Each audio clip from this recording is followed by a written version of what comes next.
Car certes, il est triste que celle-là que tu observes, tendre et pleine de naïveté, de confiance et de pudeur, se puisse trouver menacée par le cynisme, l'égoïsme ou la fourberie qui exploitera cette grâce fragile et cette foi toute consentie. Et il peut arriver que tu la souhaites plus avertie. Mais il ne s'agit point de souhaiter que soient méfiantes, averties ou avares de dons les filles de chez toi, car tu auras ruiné, en les créant telles, ce que tu prétendais abriter. Certes, toute qualité comporte les ferments de sa destruction.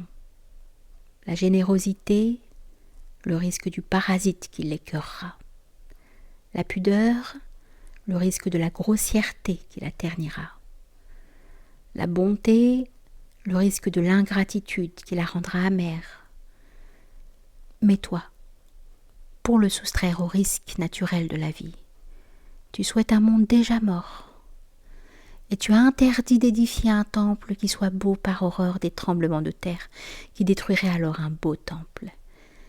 Celles-là donc qui te font confiance, je les perpétue, bien que celles-là seules, on les puisse trahir. Si donc le voleur de femmes en pille une, certes, j'en souffrirai dans mon cœur. Et si je désire un beau guerrier, j'accepte le risque de le perdre en guerre. Renonce donc à tes souhaits contradictoires. Tant il est vrai qu'une fois encore était absurde ta démarche, de même qu'ayant admiré l'admirable visage que la coutume de chez toi avait créé, tu t'es pris à haïr la coutume, laquelle te paraissait contrainte, et en effet, puisqu'elle était celle de devenir. Et ayant détruit ta coutume, il s'ensuit que tu as détruit ce que tu prétendais sauver.